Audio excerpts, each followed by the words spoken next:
Hello, everyone, and welcome to English Digest. I'm Mike. And I'm Tom. And we hope everyone is feeling very relaxed today, very centered today, very at peace with the world. If you're not, why not? Aren't you meditating? That's right. The magic of meditation is what we're reading about today and yesterday. And yesterday we learned that meditation has been around for thousands of years. Most people, when they think of it, think of the Japanese Zazen meditation technique that was brought over to Japan from China. But originally meditation probably started with the Buddhist tradition from India. But no matter what it is, no matter where you are, you can meditate. You don't have to be Buddhist. You don't have to be a monk or anyone special like that. And today we're going to learn about how meditation can be really good for you in lots of amazing and wonderful ways. Yep, it has lots of health benefits and it can be done by anybody, including you. So let's get to it, everybody. Let's find out more about the magic of meditation. Let's listen to today's article read one time.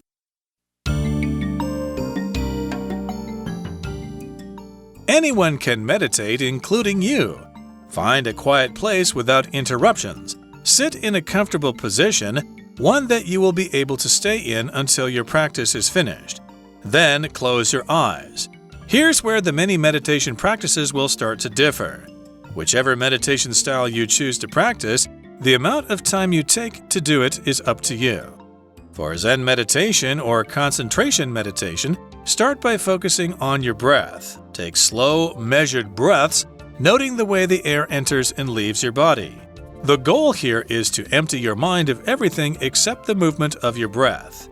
If you're practicing mindfulness meditation, follow the thoughts that enter your mind. Observe them, take note of them, and then allow them to pass.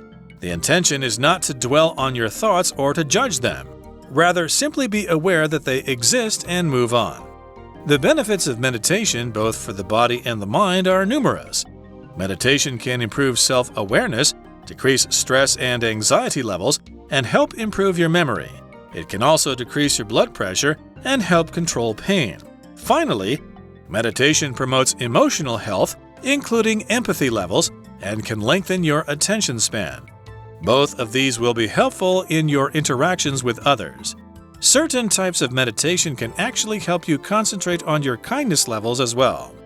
Meditation is, without a doubt, one of the most useful tools we can employ in our daily lives. Today's world is stressful, and taking a few moments to escape from it is essential.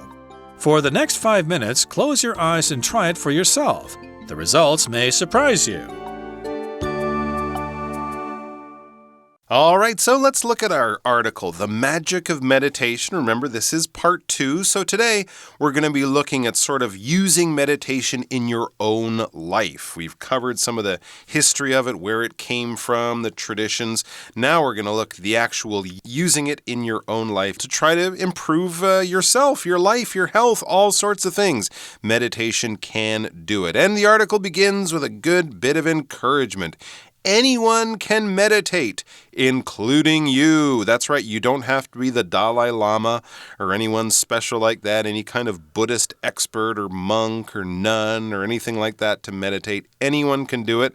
Here's the basic stuff. Find a quiet place without interruptions. Yes, meditating is about calming and clearing and quieting your mind. So if you're going to do that, it helps if you have a quiet place. Don't meditate in the middle of a busy shopping mall or while you're standing on a street corner in the middle of the city. Find a quiet place, somewhere outdoors, maybe in a forest or a park, somewhere indoors in your own home. Make sure it's not too noisy. Don't try to do it when there's construction or loud trucks driving by or something like that. And try to do it when you have some free time. Do it without interruptions. You don't want the phone to ring. You don't want people to come and ask you questions. You don't want to check your phone. You don't want to do it between TV commercials when you're watching something on TV.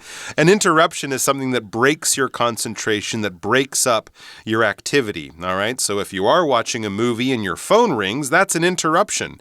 If you're trying to eat dinner and someone comes and knocks on your door, that is an interruption. It's stopping you from doing that activity, and it can cause you to lose your concentration and to find it hard to get back to the activity that you were doing. So meditate without any interruptions, meditate in peace, and have other people leave you alone. And you don't want to have distractions either, something that causes you to lose your focus on something. And this might be hard to ask people today to do because, my goodness, people are so addicted to their phones. My goodness, you're asking me to turn off my phone for 2 hours to meditate? I just can't do that. But again, you need to go someplace without those interruptions and sit in a comfortable position. I don't suppose you need to sit in the lotus position. Just be comfortable here.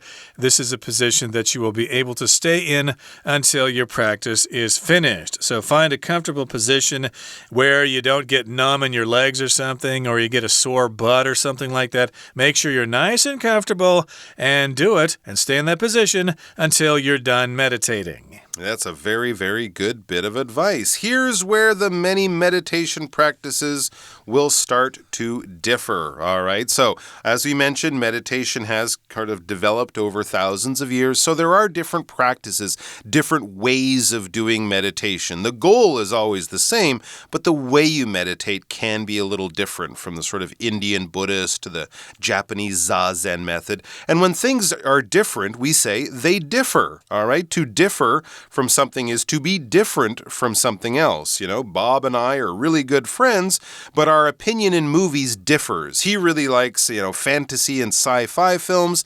I like action films or something like that. So we're a little bit different. We differ. Indeed. So this is where they start to be different. This is where they start to differ. Whichever meditation style you choose to practice, the amount of time you take to do it is up to you.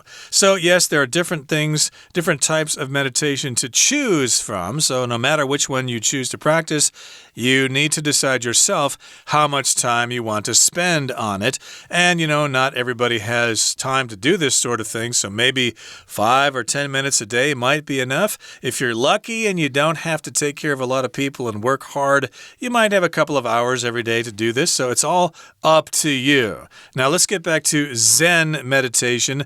That is Chan in Chinese. Zen is the Japanese word for, again, Zen meditation or concentration meditation. Start by focusing on your breath. So concentration, that's when you focus your attention on just one thing. If you're taking an important examination, concentration is important. You don't want to be interrupted. You don't want to get distracted. Otherwise, you will fail the exam. All right, so there we are. We're in a calm, quiet place.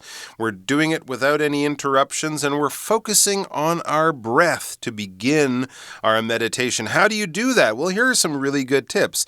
Take slow, measured breaths, noting the way the air enters and leaves your body.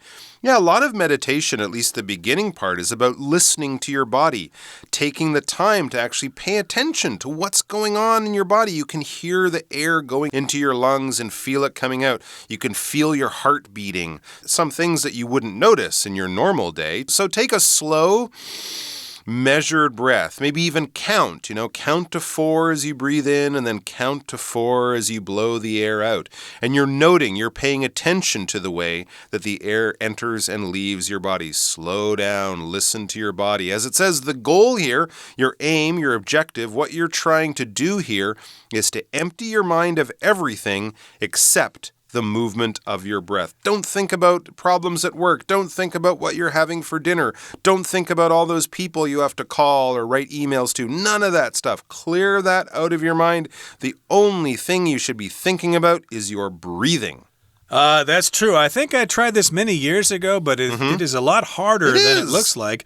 Yeah, just focus on your breathing when the air goes through your nose or for your mouth or whatever. But pretty soon you find yourself wondering, gee, how am I going to get to work tomorrow? Yeah. Because the car is in the garage, it's getting the tire fixed.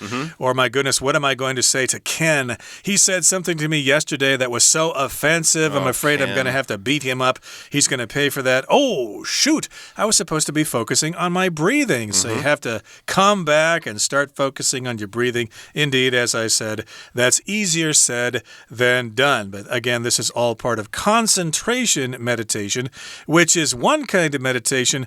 The other kind is mindfulness meditation. Yeah, it says if you're practicing mindfulness meditation, follow the thoughts that enter your mind. So those thoughts that do pop into your mind, talking to Ken or the things you have to do later or what to eat for lunch or whatever, follow those thoughts. Allow them to enter your mind. It says observe them, okay? Sort of notice them, see them, realize they're there. Don't be like, no, I got to get that thought out of my mind. No, let it be in your mind. Notice it, see what it's all about. Take note of them, take note of these thoughts, and then allow them to pass. This is the idea that if you ignore something, it will be harder to keep ignoring. If you pay attention to it for a minute, then you will be able to ignore it because your mind will sort of be like, all right, that's over, close that book, move on to the next. When you take note of something, basically it means you pay attention to it. You might actually write down a note, write down a small little bit of information to allow you to memorize it better, but we can also just take note of things by noticing them in our mind. One thing that I try to do when I go to take an airplane, I'll take note of the flight number, the gate, my seat, so I don't have to keep getting my ticket out of my pocket all the time. If you take note of this data, this information, then it will allow you to just do things more smoothly and efficiently, and you won't forget things or have to look them up all the time. So what is the goal of this? Why are we taking notes of these thoughts that pass through our mind? Well, the intention is not to dwell on your thoughts or to judge them. So that's just let the them reason. be. Exactly. That's the intention here. Intention is the noun form of the verb to intend, which means what you plan to do, what you want to do, etc. So the intention, the result that you want, is not to dwell on your thoughts. To dwell on just means to think about something and keep thinking about that thing and not reaching any conclusions or something. So again, if you're thinking about that bad thing that Ken said to you yesterday, you're dwelling on that thing. You just keep thinking about it and you just can't stop thinking about it. So you're dwelling on it. Maybe you're pondering on that thing a bit, but in this particular case, you're just supposed to sit back and look at your thoughts and be objective and try not to be part of those thoughts. Very, very good tip. And while we think of that and get ourselves centered and in a Zen-like state, let's take a quick break and then we'll be back with the second half of our article. Hello, my name is Shelby. 今天冥想文章要谈论它的功能。在第一段，采取舒服的姿势，直到结束。In a ... position 是以什么的姿势 ？One 是指前面 position 的同位语，后面加 that 形容词子句，说明 want 的状况。Stay in 表示一直保持那种状态。我们到第二段的第4句。缓慢的呼吸，注意空气进入和离开你身体的方式。Take breaths， 呼吸，用 slow、measured 2个形容词来形容呼吸的状态。Measured 在这里当慎重的、一板一眼的，跟测量没有关系哦。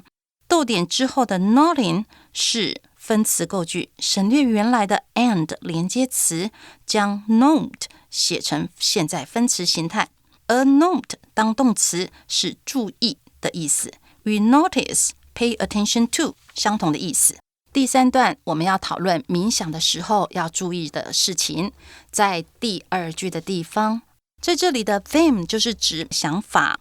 此句呢并列3个动词原形 observe、take note of 以及 allow， 是强烈的口吻表达，是一种祈使句的句型。take note of 注意的意思。Take note of the consequences 就是注意后果，但是要小心一下。Take notes 将 note 写成复数，拿掉 of 是写笔记的意思。学生上课写笔记就是 Students should take notes in class. 好，第3句，目的并不是要沉淀于你的想法，或者是去判断它们。The intention 意图、意念，习惯后面加不定词，表达想做什么的念头。动词是 intend 打算，这里要小心一下，有另外一个生字 intent I-N-T-E-N-T 与 intend 只有一个字母 T 与 D 的差异，它是形容词专注的意思。例如说 an intent look 就是专注的神情。 To dwell on 原来 dwell 表示居住于，后面加介系词看住在哪里，例如住在大城市 dwell in a big city， 城市很大，用介系词 in。那是在这个句子中呢 to dwell on something 表示老是想着什么事情，念兹在兹的意思，跟居住没有关联。 We're going to take a short break now, but please stay tuned. We'll be right back.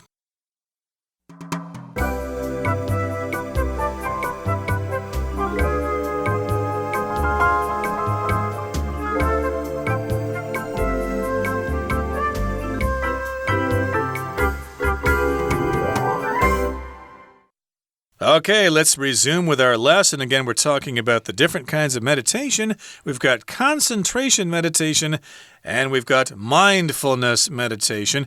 Concentration basically involves focusing on your breath and trying to empty your mind of all thoughts.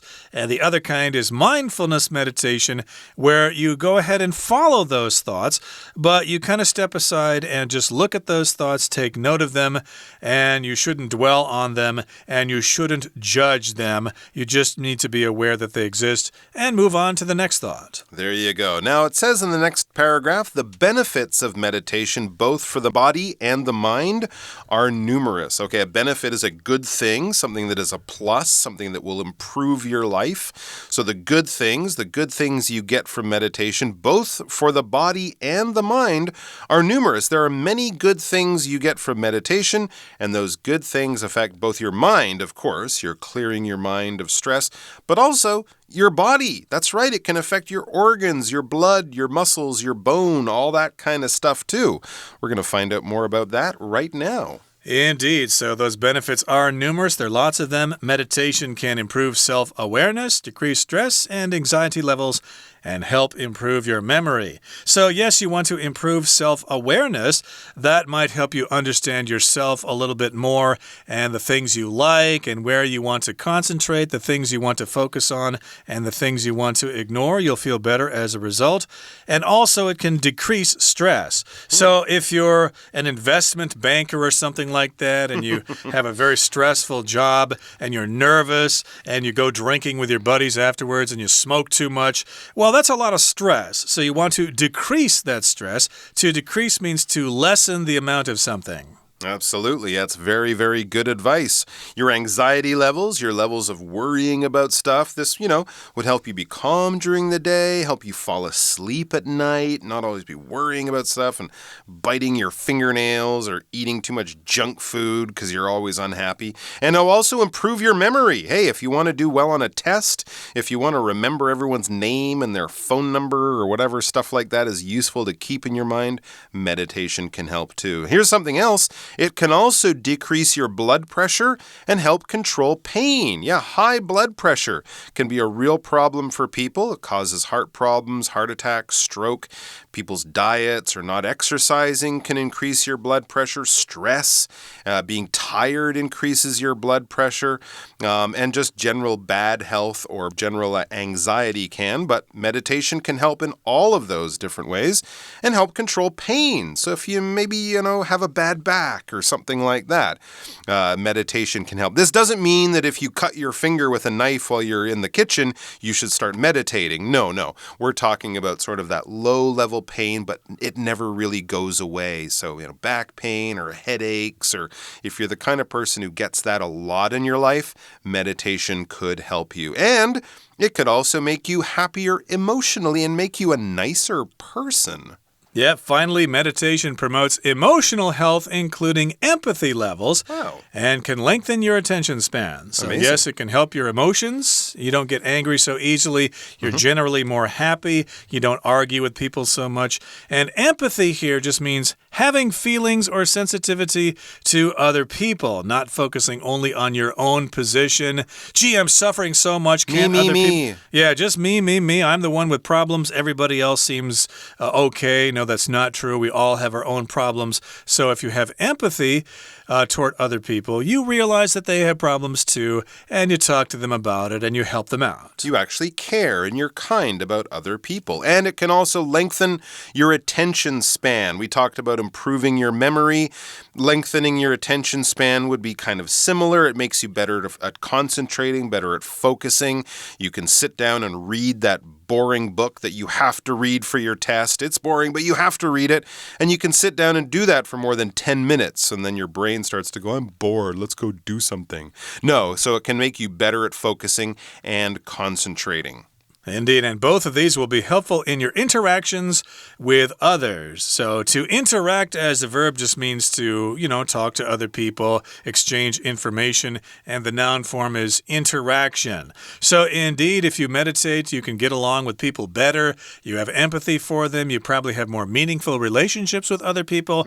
It's not so competitive, but it's more cooperative. And you'll be healthier so you can live longer to enjoy these nice relationships with other people. It says certain types of meditation can actually help you concentrate on your kindness levels as well. So it doesn't just increase your kindness levels or empathy levels. In some types of meditation, you actually focus, you actually meditate or think very carefully or very hard on being kind. So that's an even more useful or even more positive effect of this type of meditation. Next, we read, meditation is without a doubt one of the most useful tools we can employ in our daily lives. Yes, it's not a tool you put your hands on like a car or a cell phone, a machine that you use to make your life easier or to do your work, but it's a tool you can use in your emotional and physical life. It's a tool that you can carry around with you wherever you go, and it will always help you and be a good thing for you,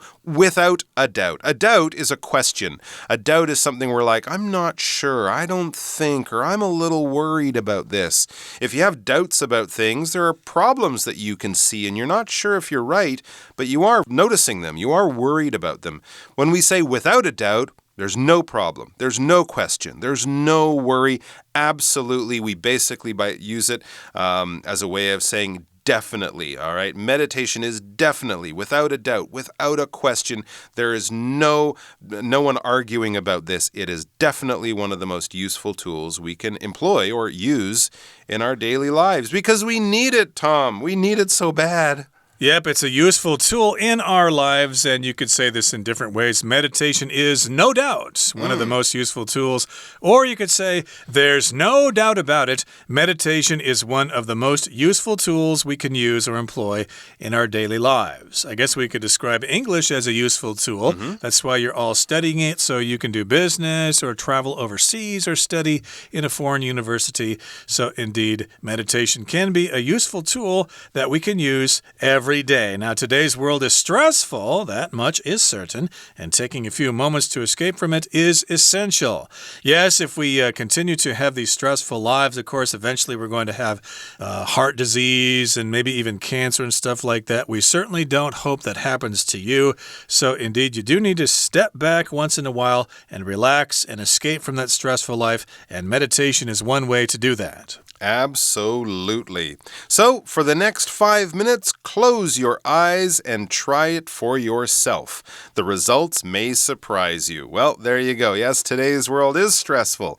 Having a few moments to escape from it is essential. It's important to take care of your mind. Everyone goes to the gym. We all know that exercise is important, but meditation is just as important for that other big part of your body, your brain. So, for the next 5 minutes, close your eyes and try it for yourself. Yeah, why not? Find a quiet place, close the door, door, put on some relaxing music, wear some headphones to block out the sound, whatever it is, and try to clear your mind and focus on your breathing for the next 5 minutes. The results, we read in the final sentence, the results may surprise you. You may find really good things with just a little bit of effort at meditation. But of course, I have to remember some advice some former students gave me many years ago. What's that? If you want to meditate, my goodness, Yes. you need proper training. So I suppose people have different opinions on this. Here we're basically saying, just do it. Don't worry about that kind of stuff. But other people might say, no, you can't do that. You need to be trained by a professional. Otherwise, you're asking for trouble. If you meditate, you're opening your mind and those evil spirits can come in. I remember a lot of people telling me that. Really? So it might be something you need to take into consideration. I think it's a little bit safer than maybe trying to teach yourself how to swim. Possibly, yeah. If you don't know what you're doing, you might drown or something like that. But you would definitely be better at it if you got some coaching or some instruction, for sure. Indeed, but that brings us to the end of our lesson for today. We hope that meditation could help you with your life. And that's all the time we have to talk today. We need to listen once again to our Chinese teacher. 第4段的第2句，冥想可以提高自我意识，降低压力与焦虑的程度。Self-awareness， 自我意识。Aware 是明白的 ，be aware of something 就是了解什么事情，后面加上 ness 变成它的名词状态。好 ，decrease 呢是降低，那 stress 压力。decrease 后面用法很简单，直接加受词。当然 decrease 也可以拿来当作名词，表达什么的减少。它的写法就是 decrease in something。所以访客持续的减少，我们就说 There has been a decrease in the number of visitors。第4句的地方，冥想可以促进同理心层次的情绪健康，并延长注意力。Promote 提升、提倡。逗点之后的 including 是分词，形容前面的 emotional health。它常常和它的形容词形态互换使用。比如说 including 改成 inclusive of。课漏字题目常会出现这样子的题型，关键就在哪里呢？including 后面没有加 of， 而 inclusive 有 of。 Empathy 同理心，表示 you are not alone， 我们都了解你。有时候同学会与 sympathy 搞混， sympathy 是同情，不见得能够体会别人的心情。好，我们第5段的第1行，冥想无疑是我们可以在日常生活中好好的利用，注意2个地方。第一个 without a doubt 无疑的，十分肯定，没有 a without doubt 也可以。第2 employ 雇用或者是利用使用的意思，后面直接加受词。 employ 使用比 use 更正式更中性，是很好的多义生字。利用写作技巧就可以说 to employ the writing skills。 以上是今天的讲解，谢谢收听。Okay, that brings us to the end of our lesson for today. Thank you so much for joining us, and please join us again next time for another edition of our program. From all of us here at English Digest, I'm Tom. I'm Mike. Goodbye. Happy meditating.